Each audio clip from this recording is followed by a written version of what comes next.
কিছুদিন যেতে দেন, এই বাংলাদেশে কালেমার পতাকা ইনশাআল্লাহ উড়বেই উড়বে। এখানে আমাদের একটু দায়িত্ব আছে। ছোটখাটো যে বিষয়গুলো নিয়ে আমরা এখনো পর্যন্ত মত পার্থক্যে আছি, জাতীয়তাবাদী দল বলেন, জেনারেল দল বলেন, ইসলামী দল বলেন, এই ছোটখাটো বিষয় নিয়ে মনোমালিন্য করলে কিন্তু আবার জালেমরা ঘুরে দাঁড়াতে পারে। কারণ আন্তর্জাতিক মহল তো আর সব আমাদের পক্ষে না। বাংলাদেশের আলেমদের উজ্জ্বল নক্ষত্র হিসাবে যিনি পরিগণিত বলা যায়, মুফতি জসিমউদ্দিন রহমানী হাফিজাহুল্লাহ, এই লোকটাকে বিনা কারণে এই 11-12 বছর জেলে রেখে দিয়েছে। যে সমস্ত ট্যাগ দিয়ে তারে রেখেছিল, উনি কি ওই রকম ধরনের মানুষ? একজন প্রখ্যাত আলেম, তার জ্ঞানের গভীরতা কি হাদিসের উপরে। আমি বহু সময় কাটিয়েছি লোকটার সাথে। তার জ্ঞানের গভীরতা এবং মুআমালাত মুআশারাত ব্যবহার, যেটা আমি যে সমস্ত মানুষের সাথে মিশে সবচাইতে বেশি আদর পেয়েছি, তার ভেতরে অন্যতম আল্লামা মামুনুল হক হাফিজাহুল্লাহ। ওনার কাছে আমি ঋণী, বহু কষ্ট করেছে আমার জন্য। নিজে খেতে পারতো না, কিন্তু রান্না করে করে, এই যে গরম করে করে আমারে খাওয়াতো, ছোট ভাইয়ের মতো দেখতো।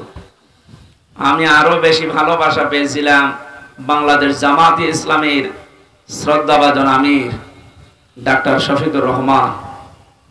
লোকটার সাথেও কিছুদিন ছিলাম। মানুষ মনে হয়নি আমার কাছে, মনে হয়েছে একটা জিন্দা ফেরেশতা। মানুষ যে এত নরম হতে পারে, আর ব্যবহার যে এত মোলায়েম হতে পারে, আমি কাছে না থাকলে বুঝতাম না। তার যে ইবাদতের মাকাম, তার যে ইবাদতের উচ্চতা, গভীরতা, তার আল্লাহর প্রতি যে ভরসা, আল্লাহর প্রতি তার যে তাওয়াক্কুল, এটা কাছে থাকলে আপনি টের পেতেন। দ্বীনের জন্য, ইসলামের জন্য তার যে ইখলাস, আল্লাহ রাব্বুল আলামিন আমার মনে হয় এরকম কিছু মানুষের ইখলাসের কারণে, কোরবানির কারণে আজ দেশের দিকে একটু রহমতের দৃষ্টি দিয়েছে। এজন্য আমরা দেখতে পাচ্ছি দিন যত যাচ্ছে ইসলামের দিকে মানুষ তত ঝুঁকতেছে। আরাইতান নাসা ইয়াদখুলুনা ফি দীনিল্লাহি আফওয়াজা, এনবে আপনি দেখতে পাবেন দলে দলে পালে পালে মানুষ ইসলামে প্রবেশ করছে। যেহেতু সে অবস্থা শুরু হয়ে গেছে, কিছুদিন যেতে দেন, এই বাংলাদেশে কালেমার পতাকা ইনশাআল্লাহ উড়বেই উড়বে। এখানে আমাদের একটু দায়িত্ব আছে। ছোটখাটো যে বিষয়গুলো নিয়ে আমরা এখনো পর্যন্ত মত পার্থক্যে আছি, জাতীয়তাবাদী দল বলেন, জেনারেল দল বলেন, ইসলামী দল বলেন, এই ছোটখাটো বিষয় নিয়ে মনোমালিন্য করলে কিন্তু আবার জালেমরা ঘুরে দাঁড়াতে পারে। কারণ আন্তর্জাতিক মহল তো আর সব আমাদের পক্ষে না। কথা বুঝতেছেন? একটা হোস্টেলে 100 জন ছাত্র ছিল। সকালে নাস্তা দেওয়া হতো তাদের, রুটি আর পাউরুটি, কলা। এর ভেতরে 20 জন বলছে এই নাস্তায় আমাদেরকে দেওয়া লাগবে যতদিন আমরা হোস্টেলে আছি। কিন্তু 80 জন বলছে না, এই নাস্তা আমরা খাবো না। হোস্টেলের যিনি দায়িত্বে আছে, ম্যানেজার, তাকে ডাক দেওয়া হয়েছে যে এই নাস্তা পাল্টান। আমরা কেউ কেউ খিচুড়ি খেতে চাই, কেউ কেউ রোল খেতে চায়, কেউ কেউ চিড়া ভিজা খেতে চায়, আর এরা মাত্র 20 জন, এরা পাউরুটি কলা চায়। আমরা এটা চাই না, আমরা পাল্টাতে চাই মেনু। হোস্টেলের ম্যানেজার বলছে ঠিক আছে, তাহলে ভোট দেওয়া হোক। ভোট আরম্ভ হয়ে গেল, কে ভোট বেশি পায় সেইটা চালু হবে। 20 জন তো ঠিক আছে নাকি? এরা তো সে ছোটবেলা থেকে খেয়ে মানুষ, এরা সব কলা পাউরুটিতে আছে। বাকি যারা ছিল তারা ভোট দিয়েছে। রোলের পক্ষে হয়তো 18টা, খেচুড়ির পক্ষে 15টা, চিড়া ভেজার পক্ষে 12টা। এভাবে ভাগ করতে করতে দেখা গেল যে না, 20 যে 20ই বেশি আছে। অথচ 20-এর তুলনায় মানুষ ছিল কয়টা? বলেন না কেন? 80। জালেমরা মনে করেছিল আর আমি আছি, শান্তিতে আছি, আল্লাহ মনে হয় আমাদেরকে ভালোবেসেই রেখেছে। আমার যখন 11 সালে গ্রেফতার করেছিল ওসির বাড়ি গোপালগঞ্জে, আমার প্রথমে থানায় নিয়ে, মসজিদ থেকে জুমার নামাজ পড়ে কেবল বের হয়েছি সিঁড়িতে, আমার এসে গ্রেফতার করে নিয়ে চলে গেল। কি অপরাধ আমার? অথচ থানায় চলে। কি বলবেন তুই? আপনি সুদের বিরুদ্ধে কথা বলেন কেন? এ কথা কি আমি বলি না আল্লাহ বলে? সুদের বিরুদ্ধে বক্তব্য কার? আমি তো শুধু অ্যাডভার্টাইজ করিছি, আর ওই দায়িত্বই তো আমার। আমি অ্যাডভার্টাইজ না করলে আমার খবর হবে না। বিভিন্ন রকমের দোষ চাপিয়ে দিলে যে শিবির করে, শিবিরের রক কেটে বেড়ায় আন্দাজে। এই যে আমার বন্ধু পেছনে বসে আছে মাওলানা আবু তালেব, আমার অনার্স মাস্টার্স ওনার সাথে একসাথে ছিল বিশ্ববিদ্যালয়ে আল কোরআনে। জিজ্ঞাসা করেন তো আমি জীবনে কোনোদিন অ্যাক্টিভ হয়ে মিছিল মিটিং এ গেছি? আন্দাজে একটা এক লাগিয়ে দিলেন আপনি। আমার বলে শিবিরের কেন্দ্রীয় লিডার। আরে শয়তান, শিবিরের কেন্দ্রীয় লিডার বুঝিস? এই জেনারেল দলের মতো নাকি একবার লাফ দিয়ে হঠাৎ করে ঘুম থেকে ভেঙে দেখছে সভাপতি? কত কাঠখড়ি পোড়ানো লাগে, সমর্থক হওয়া লাগে, কর্মী হওয়া লাগে, সাথী হওয়া লাগে, সদস্য হওয়া লাগে, এরপরও পদ চাইলে পাবেন না। এই রকম দৃশ্যগুলো পার করে কেন্দ্রীয় লিডার তো দূরের কথা, ভাবাও চায় না। সমস্যা কি আপনার? আরো পেছান, যে যেখানে আছে কথা বলবেন না। দেখতে পারে পারুক, না পারে না পারুক। এই ট্যাগ গুলো লাগিয়ে যখন থানাতে নিয়ে গেল, ওই দিন খুব অসহায় মনে হচ্ছিল নিজেকে। পুলিশের গাড়িতে ওই প্রথম ওঠা আমার, হাতের ভেতরে হ্যান্ডকাপ দিয়ে। এমনিতে আপনি নিয়ে যেতে পারতেন, আপনি তো দেখলেন যে মসজিদ থেকে আমি জমার খুতবা দিয়ে বের হচ্ছি, একটু পালিয়ে যেতাম। দুই হাতের ভেতরে হ্যান্ডকাপ লাগিয়ে মনে হচ্ছে কি বড় জিনিস ধরিস, অথচ কিছুই না। থানায় নিয়ে আমারে বলছে, হুজুর কুলিল্লাহুম্মা মালিকাল মুলকি তুতিল মুলকা মান তাশা। এই আয়াতের মানে কি? আল্লাহ যাকে চায় ক্ষমতা দেয়, যাকে চায় নামিয়ে দেয়। আমারে বলছে তাহলে প্রধানমন্ত্রী শেখ হাসিনাকে আল্লাহ দিয়েছে, এই তো জায়গা মতো হাত দিয়েছে। যাতে মাতাল হলো তাহলে ঠিক আছে, বাড়ি ওই জায়গায় তো। আমার একটা আয়াত ওই সময় মনে পড়ে গেল, সূরা আলে ইমরানের 178 নম্বর আয়াতটা। আল্লাহ পাক বলেন, আলা ইয়াহসাবান্নাল্লাযীনা কাফারু আন্নামা নুমলি লাহুম খায়রুল লিআনফুসিহিম ইন্নামা নুমলি লাহুম লিয়াজদাদু ইসমা ওয়া লাহুম আযাবুম মুহিন। আল্লাহ পাক বলেন, হে নবী, কাফেরেরা কিন্তু ধারণা করে তাদেরকে আল্লাহ যে নিয়ামত গুলো দিয়েছে, ক্ষমতা, টাকা পয়সা, প্রভাব প্রতিপত্তি, এগুলো মনে হয় তাদের কল্যাণের জন্য ভালোবেসে দিয়েছে। না, ওদেরকে এই ক্ষমতা, টাকা পয়সা, অর্থ সম্পদ, বিত্ত বৈভব দেওয়ার পেছনে আল্লাহর উদ্দেশ্য আছে। এগুলো পেয়ে কাফেররা এমন এমন কাজ করছে যে ওদের পাপের বোঝা যেন পরিপূর্ণ হয়ে যায়। শাহাদতের মরণ পেয়ে ধন্য হয়ে আল্লাহর কাছে হাজিরা দিলেন শহীদ আব্দুল কাদের মোল্লা। জান্নাতের সর্বোচ্চ মাকাম যেন আল্লাহ তাকে দান করেন, তার জীবনের ভালো কাজগুলো আল্লাহ কবুল করেন। মানুষ হিসাবে যদি কিছু অন্যায় করে আল্লাহ যেন মাফ করে দেন। 2024 সালের 5 আগস্টের যে স্বাধীনতা আমরা পেয়েছি, এখানে আপনারা বসে আছেন, আমার মনে হয় এই অনুষ্ঠানের কোনো অনুমতি নেওয়া এখন লাগেনি। 5 তারিখের আগে অনুষ্ঠানটা করতে হলে কমপক্ষে 8 থেকে 10 জায়গায় বলা লাগতো। তারপরও যে জালেম,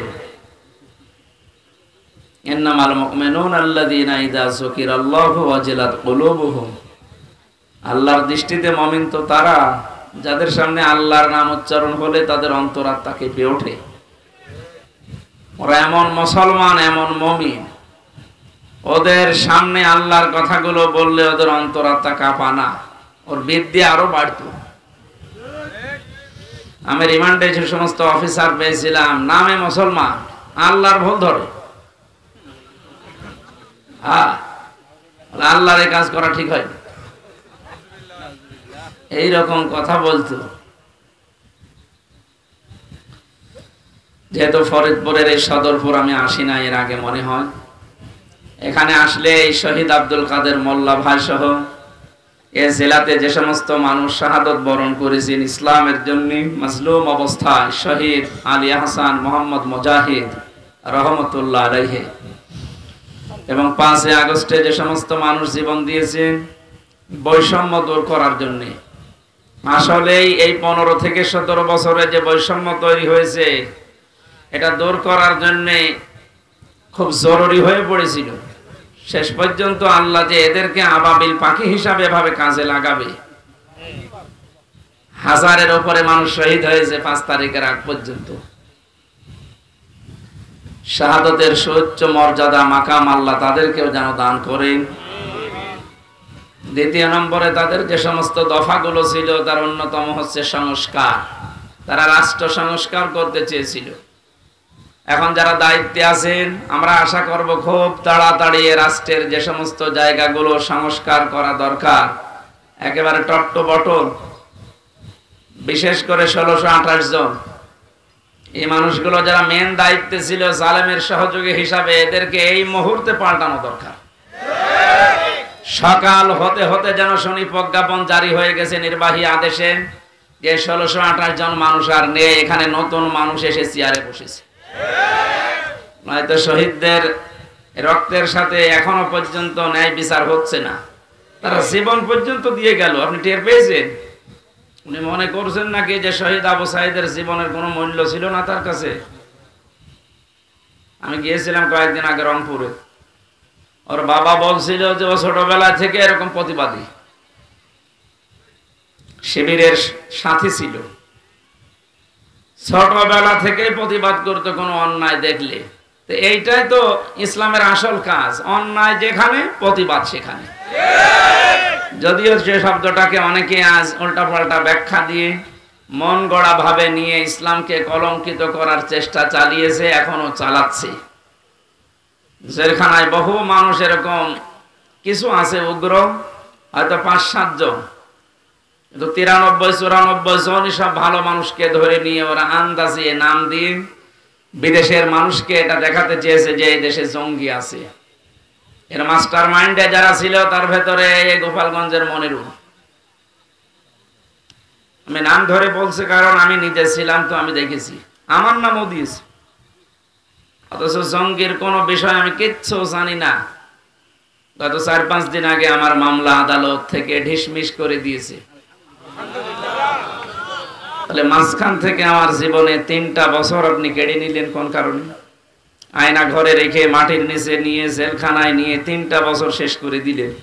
এখন যেহেতু প্রমাণ হয়েছে যে না আমার কোনো দোষ নেই, আমি নির্দোষ, আমার মোবাইল থেকে শুরু করে গ্রামের বাড়ি পর্যন্ত তন্ন তন্ন করে খুঁজেছে যে কিছু সম্পৃক্ততা পাওয়া যায় কিনা, না পাইনি।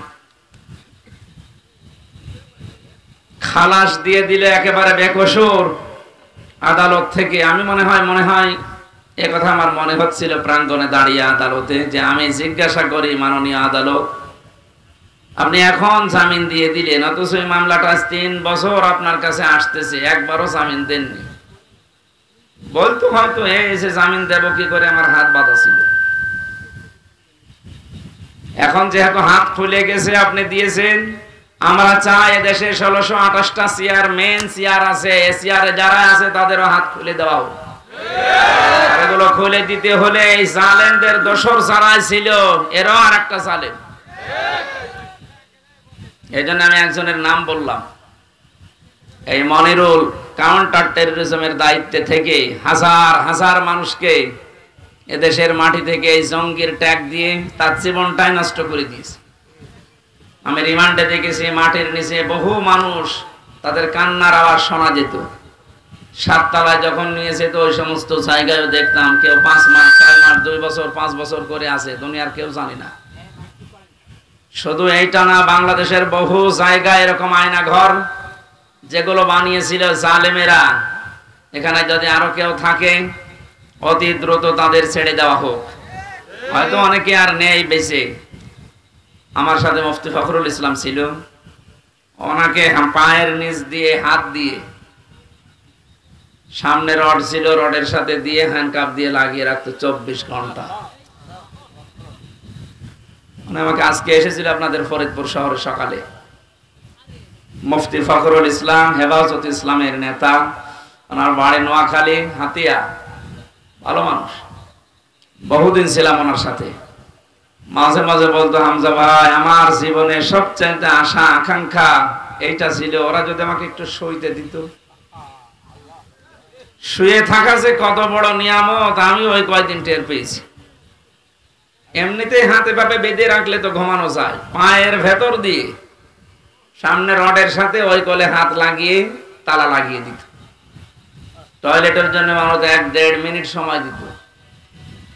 নামাজ কালাম ওসব ইশারা, কখন জোহর হয় কখন ফজর হয় ও নিজেও জানে না, জিজ্ঞাসা করলে গালি দেয়। এইরকম শয়তান মার্কা মানুষকে পাহারায় রাখত। এই জন্য দেশকে জঙ্গি আছে এই ধোয়া তুলে যে মানুষগুলো দায়িত্ব পালন করেছে, যদিও তাদেরকে অব্যাহতি দিয়েছে চাকরি থেকে, চাকরি না, ওদেরকে এরকম জায়গায় বছরের পর বছর রাখা লাগবে।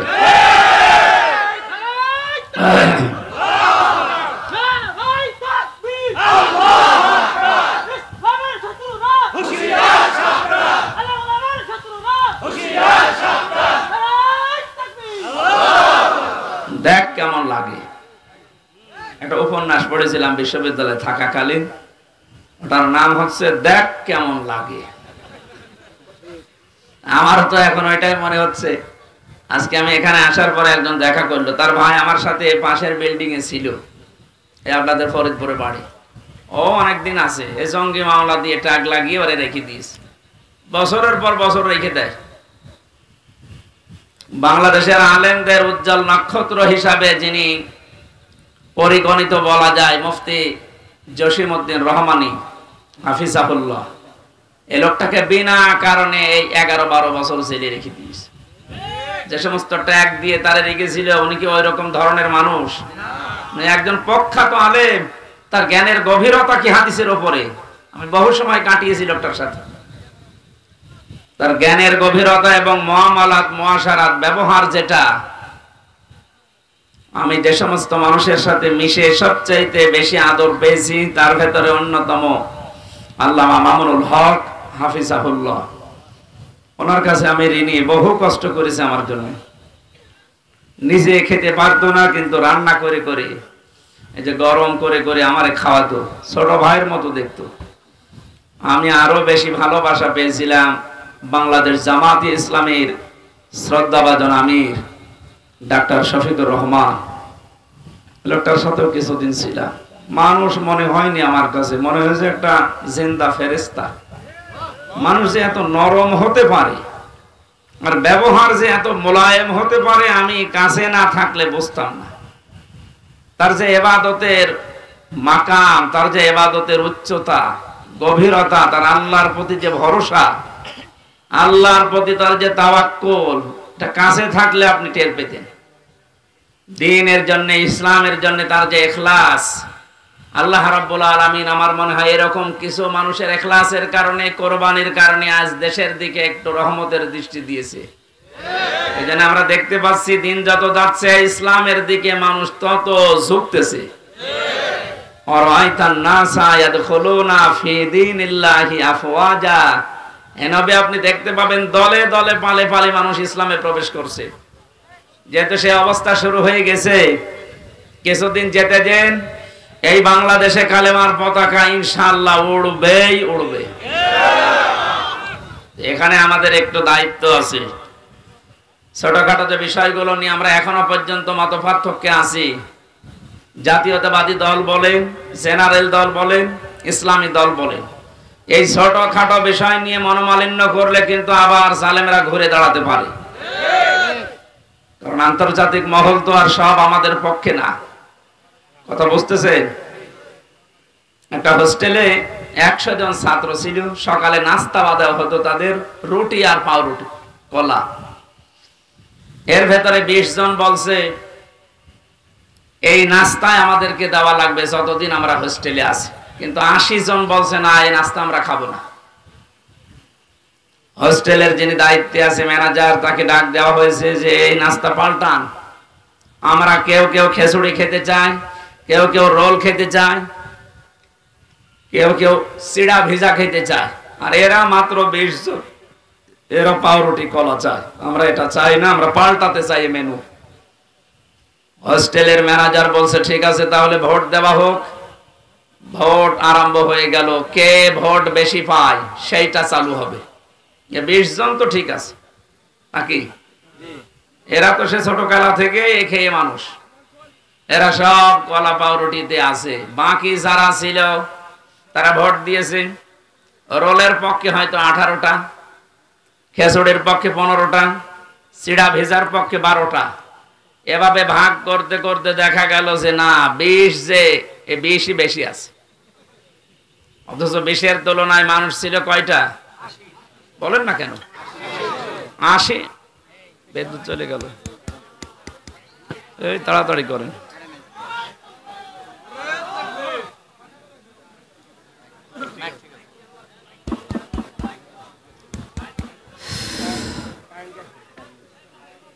জেনারেটর আছে? হ্যাঁ, তাড়া করুন, তাড়া করুন। সুবহানাল্লাহ, আলহামদুলিল্লাহ, লা ইলাহা ইল্লাল্লাহ। ওদের প্রশংসা করা যায়, কারণ সহজ সরল মানুষগুলো আর গরিব মানুষগুলো এ দরবেশ বাবার চাইতে 500 বছর আগে জান্নাতে যাবে। কথা বুঝতেছে? দরবেশের বাড়ি ঢাকা আর ওদের বাড়ি রংপুরে। নাম শুনলে আমরা মফিজ বলি। এই মফিজদেরই একজন আবু সাইদ জীবন দিয়ে আমাদের কাছে মুক্ত জীবনে ফিরিয়ে দিয়েছে। ঢাকার মানুষ দেয়নি তা না, মুগ্ধ ভাই ঢাকার মানুষ। সম্মানিত ভাইরা, আমি যেটা বলতে চাচ্ছিলাম, ওই জায়গায় একবার মাহফিলে দেখেছিলাম এক লোক হাত তুলেছে, মুরব্বী মানুষ। কি হয়েছে? আমি 1 নাম্বারে দাও। ঠিক আছে, যান। আর একজন বলছে আমি 2 নাম্বারে, আর একজন 3 হাত তুলেছে। কি গো? বলছে যে আমি বিড়ি খাবো। তার মানে ওই 2 কাজ করে বিড়ি খেয়ে তারপরে আসবে। কি বলবো? বললাম ঠিক আছে, যান, মুরব্বী মানুষ, খেয়ে আবার তাড়াতাড়ি চলে আসবে।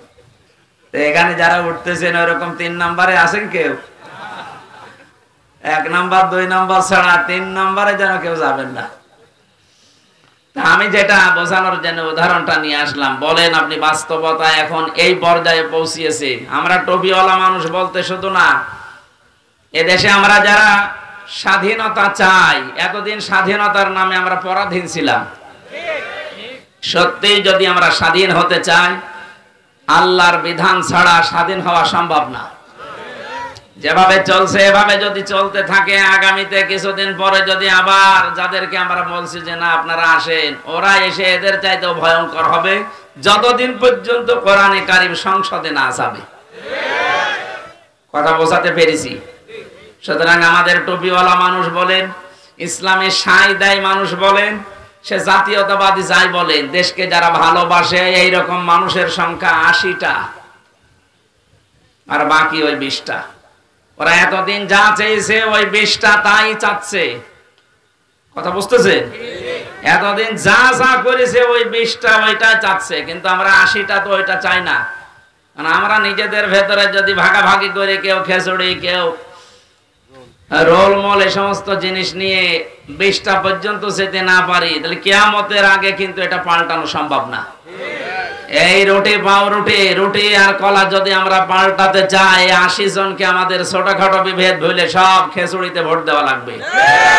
হ্যাঁ, কথা বলছেন? যদি আবার ভুল করেন ওই 20টা কিন্তু আবার আসবে।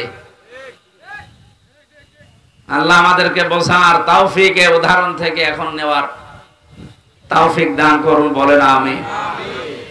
সম্মানিত ভাইরা, শাহাদাত এটা খুব গুরুত্বপূর্ণ একটা বিষয়।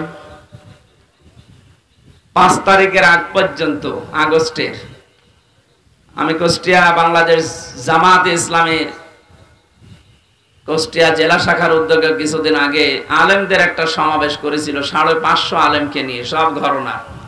আজকে ফরিদপুরে হয়েছে প্রায় 750 আলেম, সব ঘরানার আলেম এক জায়গায় এসেছিল। মুফতি ফখরুল ইসলাম কওমি মাদ্রাসার মুহতামিম, উনিও এসেছিলেন। জামাতে ইসলামের বাংলাদেশের হামিদুর রহমান আজাদ, কেন্দ্রীয় সেক্রেটারি সহকারী, উনিও এসেছিলেন। ভারপ্রাপ্ত সেক্রেটারি যিনি ছিলেন মাওলানা এটিএম মাসুম, উনিও এসেছিলেন। মাওলানা কামরুল ইসলাম সাইদ আনসারী, আপনাদের পাশের জেলা ফরিদপুর মাদারীপুরে বাড়ি। এই সমস্ত মানুষগুলোর কথা শুনছিলাম, আমি নিজেও 5-7 মিনিট কথা বলেছিলাম। একটু ভাবলাম ওই জায়গায় দাঁড়িয়ে দাঁড়িয়ে যে এই যে সুন্দর একটা দৃশ্য, এখানে 750-র উপরে আলেম, 3-4 ঘন্টা পর্যন্ত অনুষ্ঠান চলছে, অথচ আগস্টের 5 তারিখের আগে এই অনুষ্ঠান 500 না 750 না 7.5 জন যদি এক জায়গায় হতো আলেম, 10টা মামলা হয়ে যেত। এটা বানিয়ে বললাম না, এইটাই ঠিক। কোন জায়গা থেকে কোথায় এসেছি আমরা, আপনি টের পাচ্ছেন? জালেমরা মনে করেছিল আরামে আছি, শান্তিতে আছি, আল্লাহ মনে হয় আমাদেরকে ভালোবেসে রেখেছে। আমার যখন 11 সালে গ্রেফতার করেছিল ওসির বাড়ি গোপালগঞ্জে, আমার প্রথমে থানায় নিয়ে মসজিদ থেকে জুমার নামাজ পড়ে কেবল বের হয়েছি সিঁড়িতে, আমার এসে গ্রেফতার করে নিয়ে চলে গেল। কি অপরাধ আমার? অথচ থানায় চলে। কি বলবেন তুই? আপনি সুদের বিরুদ্ধে কথা বলেন কেন? এ কথা কি আমি বলি না আল্লাহ বলে? সুদের বিরুদ্ধে বক্তব্য কার? আমি তো শুধু অ্যাডভার্টাইজ করিস, আর ওই দায়িত্বই তো আমার। আমি অ্যাডভার্টাইজ না করলে আমার খবর হবে না। বিভিন্ন রকমের দোষ চাপিয়ে দিলে যে শিবির করে, শিবিরের রক কেটে বেড়ায় আন্দাজে। এই যে আমার বন্ধু পেছনে বসে আছে মাওলানা আবু তালেব, আমার অনার্স মাস্টার্স ওনার সাথে একসাথে ছিল বিশ্ববিদ্যালয়ে আল কোরআনে। জিজ্ঞাসা করেন তো আমি জীবনে কোনোদিন অ্যাক্টিভ হয়ে মিছিল মিটিং এ গেছি? আন্দাজে একটা এক লাগিয়ে দিলেন আপনি। আমার বলে শিবিরের কেন্দ্রীয় লিডার। আরে শয়তান, শিবিরের কেন্দ্রীয় লিডার বুঝিস? এই জেনারেল দলের মতো নাকি একবার লাফ দিয়ে হঠাৎ করে ঘুম থেকে ভেঙে দেখছে সভাপতি? কত কাঠখড়ি পোড়ানো লাগে, সমর্থক হওয়া লাগে, কর্মী হওয়া লাগে, সাথী হওয়া লাগে, সদস্য হওয়া লাগে, এরপরও পদ চাইলে পাবেন না। এই রকম দৃশ্যগুলো পার করে কেন্দ্রীয় লিডার তো দূরের কথা, ভাবাও চায় না। সমস্যা কি আপনার? আরো পেছান, যে যেখানে আছে কথা বলবেন না, দেখতে পারে পারুক, না পারে না পারুক। ট্যাগ গুলো লাগিয়ে যখন থানাতে নিয়ে গেল, ওই দিন খুব অসহায় মনে হচ্ছিল নিজেকে। পুলিশের গাড়িতে ওই প্রথম ওঠা আমার, হাতের ভেতরে হ্যান্ডকাপ দিয়ে। এমনিতে আপনি নিয়ে যেতে পারতেন, আপনি তো দেখলেন যে মসজিদ থেকে আমি জমার খুতবা দিয়ে বের হচ্ছি, আমি পালিয়ে যেতাম। 2 হাতের ভেতরে হ্যান্ডকাপ লাগিয়ে মনে হচ্ছে কি বড় জিনিস ধরিস, অথচ কিছুই না। থানায় নিয়ে আমারে বলছে, হুজুর কুলিল্লাহুম্মা মালিকাল মুলকি তুতিল মুলকা মান তাশা। এই আয়াতের মানে কি? আল্লাহ যাকে চায় ক্ষমতা দেয়, যাকে চায় নামিয়ে দেয়। আমার বলছে তাহলে প্রধানমন্ত্রী শেখ হাসিনাকে আল্লাহ দিয়েছে, এই তো জাগা মতো হাত দিয়েছে। যাতে মাতাল হলো তাহলে ঠিক আছে, বাড়ি ওই জায়গায় তো। আমার একটা আয়াত ওই সময় মনে পড়ে গেল, সূরা আলে ইমরানের 178 নম্বর আয়াতটা। আল্লাহ পাক বলেন, ওয়ালা ইয়াহসাবান্নাল্লাযীনা কাফারু আন্নামা নুমলি লাহুম খায়রুল লিআনফুসিহিম ইন্নামা নুমলি লাহুম লিয়াজদাদু ইসমা ওয়া লাহুম আযাবুম মুহিন। আল্লাহ পাক বলেন, হে নবী, কাফেরেরা কিন্তু ধারণা করে তাদেরকে আল্লাহ যে নিয়ামত গুলো দিয়েছে, ক্ষমতা, টাকা পয়সা, প্রভাব প্রতিপত্তি, এগুলো মনে হয় তাদের কল্যাণের জন্য ভালোবেসে দিয়েছে। না, ওদেরকে এই ক্ষমতা, টাকা পয়সা, অর্থ সম্পদ, বিত্ত বৈভব দেওয়ার পেছনে আল্লাহর উদ্দেশ্য আছে। এগুলো পেয়ে কাফেররা এমন এমন কাজ করছে যে ওদের পাপের বোঝা যেন পরিপূর্ণ হয়ে যায়।